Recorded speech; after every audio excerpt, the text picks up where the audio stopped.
Hi there, Sanmunani Molweni. Welcome to Face Channel. For you here, please subscribe before the end of the video. If you're returning, thank you for love and support. I appreciate you. Silaphayana ke kwi-maths kuTirelo noMayeni into engasebenza. Angisesibonile ukuthi uMayeni ufike ku season 6 ney'ngubo baze bahambe basikhombisa usuku la beveza khona ke ingubo zakhe nokuthi uqale kanjani. Kwavela-ke naku-social media ukuthi uthenga kanjani, order kanjani, bekune WhatsApp number before. Angazi-ke manje because u-social media kaMayeni awukho active kakhulu noma yimo nephutha. Angazi usuqhubekalani noma sekuthengwa e-shop, mangabe sekune-shop akusafani nakuqala besazi ukuthi kune-WhatsApp number so kukhona online.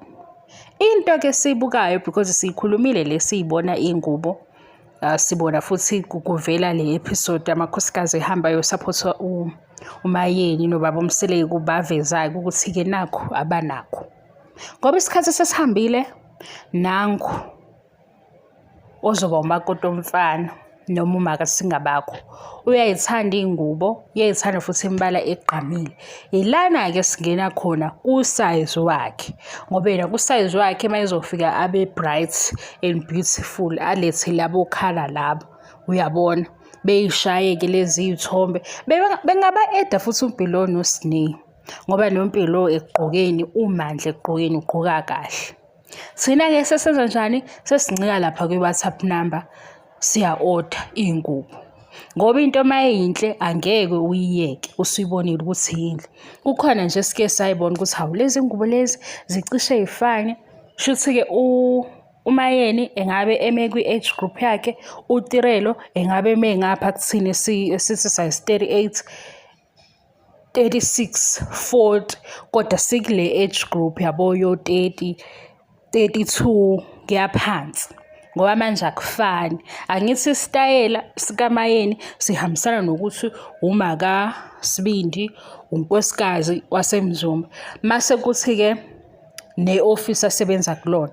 Mase kuthi ke uTirelo yena yakhe into ithi young and vibe inalokhuyana yena kusezothatha lezi impahla lezi ngubo lezi sine sizo-order. Ngiyakhumbula sikhuluma ngale video guys ngize ngithi mina bayasincisha ngoba ezinye kufanele sithi maseyibuka ingubo sithi le ithi date night uyithathe manje masizo zonke before ningizwe kahle angikhulumi kabi before ebengikubuka leza ingubo bezithi siyesontweni kanti lezi zaTirelo zizothi nje young boy mom chill vibes yabona nje zinaleyo nto leyo istayela ke uyasazi ngontombazane hayi ngesimncishe lokho manje mabe ngathi kumncikisa kancane athi ke nayo ukuphenqa abuke astyleke okuvelayo ngoba phela angikholwa ukuthi yingubo kuphela mhlambe ikhona neziketi usengenza ke ameshanise sina sesiyafika lapha sesithi dobodobo ku WhatsApp number siya order kunjalo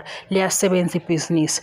Yena ke ngoba unengane yomfana ngithi unengane yomfana siyabona ukuthi ingane iyagqoka also ucreate ipage lomfana nosingabakho yazi ukuthi engayenza ikiller photoshoot nogogo into angayitrenda omntwana eshuthe nogogo bemshaye nje ngeimpahla lezi zakhe bethi lapha ya #woolies bethi akamenzi kanjalo iy'tolo zey'mpahla zey'ngane nibuke ukuthi oboy mom ngeke behambe yini beyothenga yena usenze njani userecommendile ukuthi nali leli shirt likuphi seliyathengwa ngoba siyabona ukuthi ukulezo inyathelo ukulawo ma-steps ngengane ukuthi alikhulu ipage umfana esishazi ku-social media ebe-pocket imali emsavele imali yakhe. Ilokho-ke bese kubuka ukuthi hayi bengayenza i-killer combo.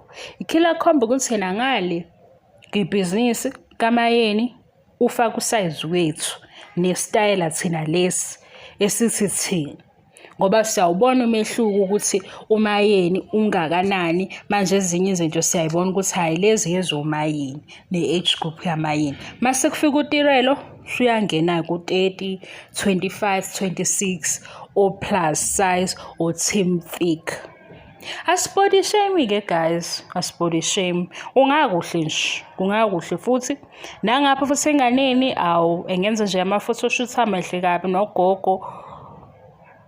Kube ukuthi-ke leyo nto iyithenge kuphi.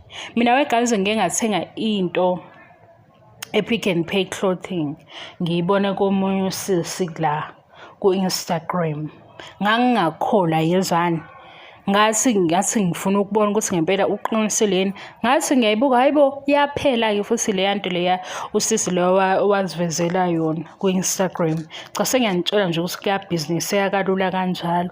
Naye waze wabhala futhi wabuye wazositshela ku-Instagram story wakhe wathi ka-Pick n Pay clothing sebemnotifyile ukuthi nokuthi kuphelile thina siye ngamawala.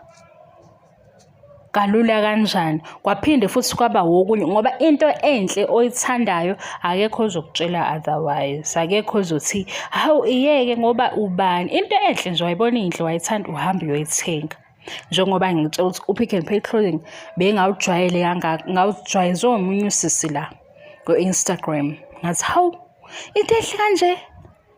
Ngase ngithi hawu bengihleze ngidlula nje sengizongena ngoba kunezinto ezinhle kanjalo-ke. Yena wenze njani? Waveza ukuthi lokhu kuthengiphi. Wase seveza ukuthi ekuthengiphi babuya babaningi sebesho ukuthi hayibo wasplaga-ke into yakho nansi, into yakho nansi. Mina-ke cha ngibuyelanga ukuyosho ngoba ngazi ukuthi ku-Instagram wami wenzani. Social media yangidela. Cela siyekeni futhi. Ngiyabonga we-guys nge-support. Besibuka lokho-ke sikubuka sabhizinisi. Ukuthi uma isesondela ngakhona akaqaleke iy'nkulumo ey'hlangene nebhizinisi nemali. Angene futhi angesabi. Ngoba la ku-social media kuzoba khona abalokho bekhomba bethi utirele unje lokho ngeke kumsize ngalutho okunye kwakho. Ngiyabonga-ke nge-support. Thank you so much for love and support.